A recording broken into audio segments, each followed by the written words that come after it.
अगर तुम एक प्राइवेट इंजीनियरिंग कॉलेज से ग्रेजुएट होते हो, स्पेशली अगर तुम्हारा इंजीनियरिंग कॉलेज सेकंड या फिर एक थर्ड टीयर कॉलेज है, देन इस बात की चांसेस बहुत ही ज्यादा हाई है कि 60 to 70% से भी ज्यादा बच्चों को 25 से 30 हजार रुपए महीने की सैलरी मिलेगी। यानी कि कॉलेज से ग्रेजुएट होने के बाद तुम्हें तुम्हारा फ्रीडम सिर्फ 30 हजार रुपए के खर्च में निकालना पड़ेगा। और सच्चाई तो ये है कि जब मैं भी अपने कॉलेज से ग्रेजुएट हुआ था, तो मैं और मेरे कई सारे दोस्त जो कि बैंगलोर, मुंबई, पुणे ऐसे सिटीज में रहते हैं, तुम्हें ये बात पता ही होगी कि बैंगलोर इंडिया का वन ऑफ द सबसे एक्सपेंसिव सिटीज में से आता है। उस शहर में 30 हजार रुपए में गुजारा करना तुम सोच भी नहीं सकते हो कितना मुश्किल होगा। स्टार्टिंग में तो हम लोगों को लगा कि भाई 30 हजार रुपए में क्या ही हो सकता है, हमारी लाइफ बर्बाद हो गया। इन सब के बाद भी हमारे पास एजुकेशन लोन था, किसी को घर में पैसे भेजने थे। बहुत लोगों ने तो ये तक डिसाइड कर लिया था कि हम ये जॉब ही क्विट कर देंगे, क्योंकि सिर्फ 30 हजार की जॉब में क्या होगा, ऐसे भी हमारा गुजारा नहीं हो पाएगा। लोन देना, EMI देना, रेंट देना, खाना पीना, घूमना, बर्थडे पार्टीज, एक टाइम के लिए बर्थडे और पार्टीज को साइड भी कर दे, फिर भी तुम्हारे बेसिक जरूरतें ही इतनी ज्यादा होती है जो कि अगर तुम अभी इस पॉइंट पर देख कर सोचो तो तुम्हें लगेगा कि 30 हजार रुपए में वो कभी पूरी नहीं हो सकती है। जैसे कि अगर तुम एक मिडिल क्लास फैमिली से बिलोंग करते हो तो तुम्हें घर पे कुछ पैसे भेजना ही होगा। इवन इफ मंथली बेसिस पे घर पे पैसे नहीं भेजने पड़े तो भी घर के कुछ basic needs like mummy papa की दवाइयाँ या फिर मम्मी पापा को किसी चीज का शौक ही हो जाए, कभी कपड़ा दिलाना पड़ जाए। अब किसी भी पेरेंट्स का बच्चा अगर जॉब करता है तो हर पेरेंट्स का सपना होता है, और ना कि सिर्फ पेरेंट्स का, हर बच्चा भी ये सोचता है कि अपने मेहनत की कमाई के पैसे से अपने माँ बाप को कुछ ना कुछ गिफ्ट करे ही। अगर तुम एक प्राइवेट इंजीनियरिंग कॉलेज से पढ़ते हो देन आई एम श्योर कि तुमने भी एजुकेशन लोन लिया ही होगा। उस एजुकेशन लोन का भी एटलीस्ट 7.5 से 10 हजार के आसपास मंथली EMI बनेगा। तो तुम्हारे 30 हजार रुपए में से यहीं पे डायरेक्टली 10 हजार रुपए अप्रॉक्स माइनस हो गया। अब इसके बाद आता है तुम्हारा rent. Bangalore, Hyderabad, Pune, in cities में अगर तुम अच्छे से रहते हो तो इजीली तुम्हारा रेंट 5 से 10 हजार चला आता है। 10 हजार पहले गए थे और 10 हजार अभी चले गए, तो तुम्हारे पास बचे कुल मिला के सिर्फ 7 से 10 हजार रुपए। अब इस 10 हजार रुपए में तुम्हें खाना है, बचाना है, घर के लिए स्पेंड करना है, खुद के लिए स्पेंड करना है, खुद का एंजॉय भी करना है, तो कैसे होगा यही मैं तुमको इस वीडियो में बताने वाला हूँ। क्योंकि जब मैं अपने कॉलेज से ग्रेजुएट हुआ था, हालांकि मेरा स्टार्टिंग का 6 महीना तो वर्क फ्रॉम होम था, जो कि बहुत ही अमेजिंग, मैं मजे में काट रहा था, क्योंकि मेरी सैलरी सिर्फ 28 हजार रुपए आती थी और वो पूरा का पूरा 28 हजार रुपए मेरा पॉकेट मनी हो जाता था, क्योंकि घर पे रहना, घर पे खाना, घर पे सोना, सब कुछ घर में चल रहा था, क्योंकि वो टाइम था 2020 कोविड पीरियड। बट रियलिटी मुझे तब पता चली जब 6 महीने के बाद मुझे एक दूसरे सिटी में मूव करना पड़ा। तो मुझे रियलाइज हुआ कि इस 30 हजार रुपए में कैसे करना है। पहले मैं बहुत ही ज्यादा पैनिक हो गया, मुझे लगा कि मैं ये जॉब ही छोड़ देता हूँ, ये जॉब छोड़ के कुछ ऐसा अलग सा कुछ ढूंढता हूँ जहाँ पे मुझे ज्यादा सैलरी मिल सके। स्टिल मैंने वो जॉब नहीं छोड़ा, और ना कि सिर्फ जॉब छोड़ा, अपनी सारी जरूरतों को पूरा किया, घर में भी पैसे भेजा, अपने लिए सेविंग्स भी किया और अपने लोन का EMI भी बढ़ा, और उन्हीं सेविंग्स को बचा बचा के मैंने 1 लाख रुपए जमा कर लिए, जिनको मैंने अपने लोन के EMI में भर दिया फिर से। तो आओ इस वीडियो को शुरुआत करते हैं और मैं तुम्हें बताता हूँ कि आखिर कैसे तुम सिर्फ 30 हजार रुपए की सैलरी में एक बड़ी सिटी में सर्वाइव कर सकती हो। क्योंकि भाई रियलिटी तो यही है कि प्राइवेट इंजीनियरिंग कॉलेज से ग्रेजुएट होने के बाद हो सकता है कुछ टाइम तक तुम्हें 30 हजार रुपए की जॉब लेनी पड़े, क्योंकि कई बार हाई पेइंग जॉब्स तुम्हें मिल तो जाते हैं लेकिन उनकी शुरुआत 30 हजार रुपए की सैलरी से ही होती है। और इसका परफेक्ट एग्जांपल मैं हूँ तुम्हारे सामने, जिसकी शुरुआत पहली जॉब 28 हजार रुपए से हुई थी, बट आज मेरी सैलरी कितनी है अगर तुम्हें यह जानना है तो मेरे पिछले वीडियोस को चेकआउट कर लेना। खैर अब आते हैं इस वीडियो में। तो सबसे पहले मैं तुम्हें बता दूं कि तुम्हारा बजटिंग कैसे होना चाहिए, जिसमें से पहले नंबर पे आता है तुम्हारा हाउसिंग। अगर तुम एक बड़े सिटी में रहते हो देन जो तुम्हारा सबसे बड़ा खर्च होता है वो होता है तुम्हारा रहने का खर्च। तुम फ्लैट में या फिर कहीं पे भी रहते हो उसमें तुम्हारा मेजर चंक ऑफ सैलरी जाता है। जैसे कि अगर तुम डिसाइड करो कि तुम्हें एक बड़े फ्लैट में रहना है, लग्जरी लाइफ जीनी है जैसे कि तुम घर पे रहते थे, देन ये तो पॉसिबल नहीं हो सकता है तुम्हारे इतने कम सैलरी में। सो तुम्हें कुछ चीजों से कॉम्प्रोमाइज करनी पड़ेगी, बट कॉम्प्रोमाइज करने का मतलब ये भी नहीं होता है कि गौशाला में जाके गाय के साथ रह रहे हैं। कॉम्प्रोमाइज करने का मतलब ये होता है कि तुम्हें एक डिसेंट सा PG ढूंढना है। Even if you are not comfortable in living in PG, then तुम्हें एक ऐसा फ्लैट ढूंढना है, फ्लैट के साथ साथ तुम्हें 3-4 फ्रेंड्स ढूंढने हैं। क्योंकि मैंने खुद के एक्सपीरियंस से देखा है कि अगर तुम एक ठीक ठाक PG में रहते हो वहां भी तुम्हारे महीने का खर्च 10 से 11 हजार चले ही जाता है, और अगर तुम एक फ्लैट में रहते हो अपने 3-4 दोस्तों के साथ शेयर करके तो भी तुम्हारा खर्च 10 से 12 हजार ही जाता है एक फ्लैट में भी। तो तुम्हारे पास 2 ऑप्शन होता है, या तो फ्लैट में अपने दोस्तों के साथ शेयर करके रहो या फिर एक ढंग का PG ढूंढ लो जहां पर तुम्हारा खाना भी ढंग का हो। PG में रहने का फिर कोई फायदा नहीं है जहां पर तुम 10 हजार रुपए रेंट भी दे रहे हो और उसके बाद भी तुम कम से कम 5 हजार रुपए का महीना खाना ऑर्डर करके ही खा ले रहे हो। तो PG में अच्छा खाना होना बहुत इंपॉर्टेंट है, और आज के बड़े सिटी का सबसे कॉमन प्रॉब्लम है कि हम लोग बहुत ही जल्दी बीमार पड़ते हैं, वहाँ के खाना की वजह से, वहाँ के पानी की वजह से। और अगर तुम एक बार बीमार पड़ गए तो तुम्हारे महीने का 5-10 हजार रुपए तो ऐसे ही चला जाएगा। तो कोशिश करना है कि बीमार ना पड़े, जिसके लिए तुम्हें अच्छा ढंग का खाना खाना है, या फिर PG नहीं तो अपने दोस्तों के साथ फ्लैट पे रहना है। तो अगर मैं अब तुम्हें कैलकुलेशन बताऊं, यानी कि अगर 30 हजार रुपए की सैलरी तुम्हारी अगर माने तो उसमें से 12 हजार रुपए तुम्हारा लिविंग में चला गया। अब इस लिविंग कॉस्ट में तुम्हारा सब कुछ इंक्लूडेड है, यानी कि तुम्हारा इलेक्ट्रिसिटी, तुम्हारा वाईफाई,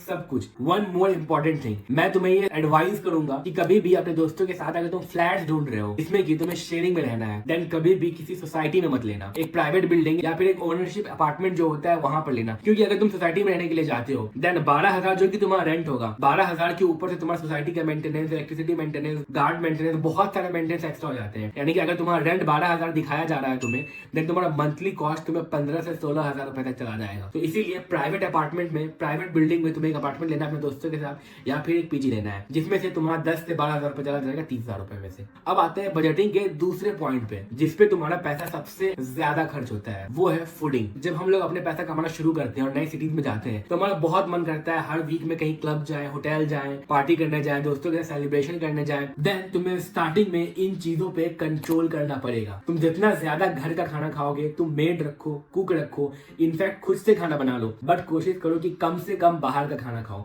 अगर तुम बाहर का खाना खाने से बचा लेते हो देन एटलीस्ट तुम महीने का 2 से 3,000 रुपए ऐसे ही बचा लेते हो। और अगर तुम मेड और कुक रखते हो, अच्छा खाना, घर का खाना खाते हो, देन तुम बीमार भी नहीं पड़ोगे। तो फूडिंग और लिविंग, यही दो सबसे मेन खर्च जो कि तुम्हारे बाहर रहने से होता है। इन दो चीजों पे अगर तुमने कंट्रोल कर लिया देन तुम्हारा 30,000 का मेजर चंक बच जाएगा। और अगर मैं तुम्हें फूडिंग कॉस्ट बताऊं देन महीने का 2 से 2,500 रुपए तुम्हारी कुक लेती है, और मंथली ग्रोसरी तुम्हारा एटलीस्ट 1500 से 2,000 का आएगा। यानी कि फिर भी राउंड फिगर माने मैक्स टू मैक्स एक महीने का फूडिंग कॉस्ट तुम्हारा 5,000 रुपए आएगा, जो कि टोटल हो गया 17,000 रुपए। तो कुल मिला के 17,000 रुपए में तुम्हारा फूडिंग और लिविंग हो गया, जो कि तुम्हारे एक बड़े सिटी में रहने पे सबसे ज्यादा कॉस्टिंग होता है। अब इसके बाद जो भी चीजें आती है वो सारी एक्स्ट्रा चीजों में आती है, यानी कि वो ऑप्शनल होती है। फॉर एग्जाम्पल पेरेंट्स को कुछ गिफ्ट करना, ट्रिप पे जाना, या फिर कुछ भी करना, ये कुछ ऐसी चीजें होती है जो कि तुम हर महीने नहीं करते हो। बट आई नो तुम लोगों के पास अभी एक सवाल आ रहा होगा कि एजुकेशन लोन का क्या, जो कि मैंने इस वीडियो के शुरुआत में बताया था कि 10,000 रुपए जो तुम एजुकेशन लोन में देते हो वो तुम कैसे चुकाओगे। आई डोंट नो तुम्हें ये बात पता है या नहीं पता है, बट तुम्हारा जो एजुकेशन लोन है वो तुम्हारे जॉब शुरुआत होने के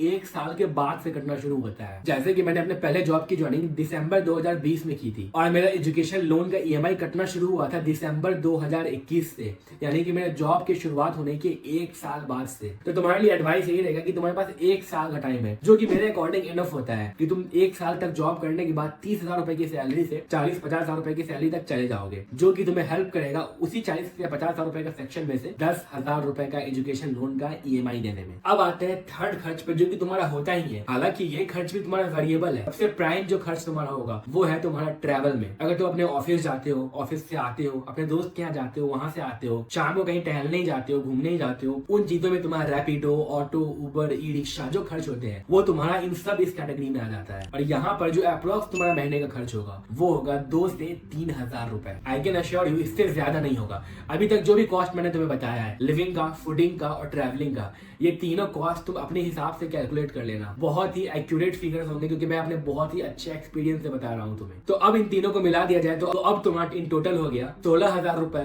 प्लस 3,000 रुपए 19,000 रुपए।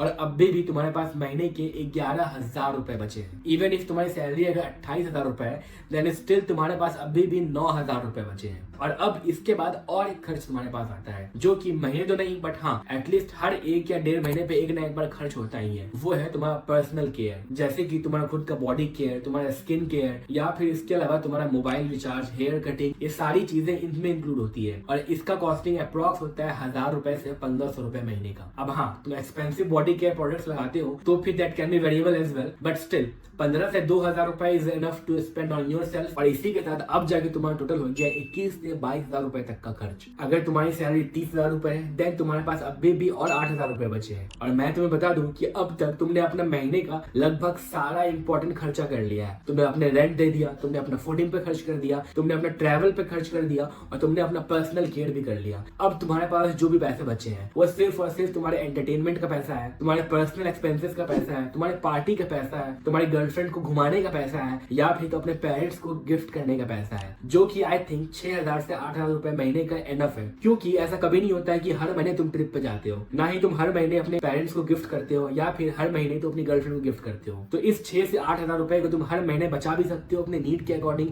और उनमें से थोड़ा थोड़ा चंक में खर्च भी कर सकते हो। अब जरूरी नहीं है कि 8 का 8,000 रुपए का ही गिफ्ट कर दो, 2,000, 3,000, 1,000 का भी गिफ्ट कर सकते हो। कुल मिला के इवन इफ तुम्हारी सैलरी 30,000 से 28,000 रुपए है देन स्टिल डरने की कोई जरूरत नहीं है। इवन इफ तुम बैंगलोर जैसे सिटीज में भी रहते हो, इन सिटीज में रहकर भी तुम महीने का 6 से 8,000 रुपए बचा सकते हो। और अब ये बात तुम्हारे पे कि इस चीज को, इस पैसे को कैसे खर्च करना है। ये पॉसिबल है कि अब स्टिल तुम्हारा मन करता है कि तुम अपने पेरेंट्स को हर महीने पैसे भेज दें घर के खर्च के लिए, देन तुम इस 8,000 रुपए के चंक में से 5,000 रुपए दे सकते हो। बट मैं सजेस्ट करूंगा कि तुम्हें इन पैसों को सेव करना चाहिए, खुद के लिए, खुद के इमरजेंसी के लिए, फैमिली इमरजेंसी के लिए, किसी भी टाइप का अर्जेंट सिचुएशन हो सकता है जिसके लिए तुम्हें इस पैसे को सेव करना चाहिए। और सेव करने के लिए म्यूचुअल फंड, SIP, इन सब चीजों पे अगर तुम्हारा नॉलेज हो, अगर तुम्हारा पैसा मंथली 5,000 के भी हिसाब से 12 महीने में 60,000 बन रहा है, देन तुम्हारा वही पैसा म्यूचुअल फंड में जाके 65,000 तक बन जाएगा। तो 5,000 एक्स्ट्रा कमा लेने में कुछ लॉस नहीं है। और अगर म्यूचुअल फंड में जमा रहेगा देन तुम वहां से निकाल कर जल्दी खर्च भी नहीं करोगे। इंस्टेड अगर तुम्हारा पैसा अकाउंट में जमा रहे देन उसको ऑफ कोर्स तुम 1-2 महीने में किसी न किसी रीजन से निकाल ही लोगे। तो तुम्हारे पास यहाँ पर 2 ऑप्शन बचते हैं, या तो अपने पेरेंट्स को मंथली पैसा दो, या फिर पेरेंट्स को समझाओ कि तुम्हें 1 साल का टाइम दे और उस 1 साल में तुम्हें बहुत ही मेहनत करना है ताकि 1 साल बाद तुम्हारा सैलरी 40 से 50,000 रुपए तक हो ही जाए और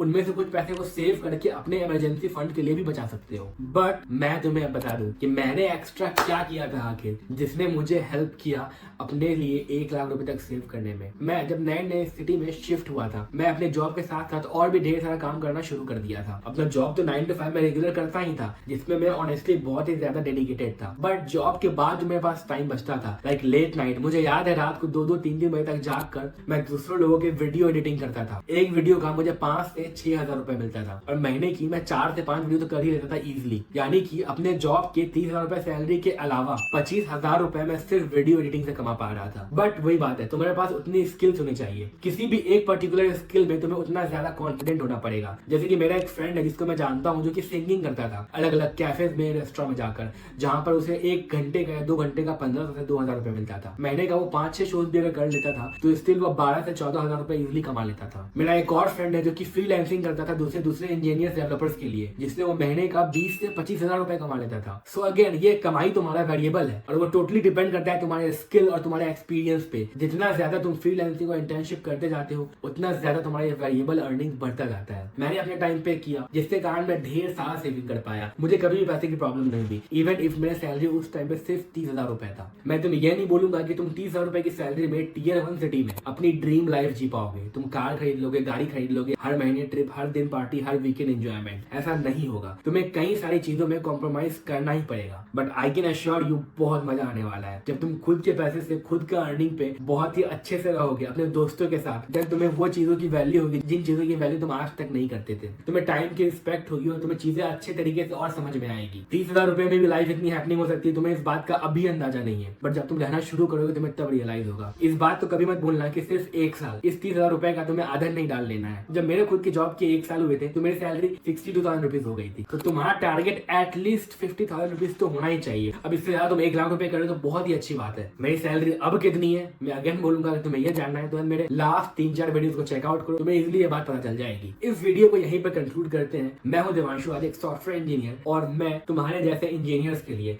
या फिर इंजीनियरिंग स्टूडेंट्स के लिए ढेर सारे अमेजिंग वीडियोस बनाता हूं जो कि तुम्हें हेल्प करता है अपनी इंजीनियरिंग लाइफ को बेटर करने में, अपने प्लेसमेंट के पैकेज को बढ़ाने में, और तो और कॉलेज के बाद अपने जॉब करते हुए कैसे अपने लाइफ को बेटर बना सकते हो ताकि अच्छे पैकेज में प्रमोशन हो जाए तुम्हारा। इन सब चीजों को जानना है तो चैनल को सब्सक्राइब करो, कमेंट करके बताओ कि तुम्हारी ड्रीम सैलरी कितनी है। तुम्हें क्या लगता है कि तुम्हारी सैलरी इतनी हो जाए देन तुम इस सैलरी में आराम से अपना लाइफ काट लोगे, सब कुछ तुम्हारा शौक भी पूरा हो जाएगा। खैर शौक का तो कोई लिमिटेशन ही नहीं है, बट तो अपनी लाइफ को ठीक ठाक तरीके से आराम से काट लोगे। कमेंट करके बताओ कि तुम्हारी ड्रीम सैलरी कितनी है और कौन से सिटी में तुम रहना चाहते हो और कौन से कॉलेज से ग्रेजुएट हुए हो। थैंक्स फॉर वॉचिंग, मिलते हैं नेक्स्ट वीडियो में। चैनल को सब्सक्राइब करो, वीडियो को लाइक करो, इसको कमेंट करो, शेयर करना मत भूलना। कमेंट में ये पूछ लेना कि अनप्लग्ड इंजीनियर की सैलरी कितनी है, I will tell you guys.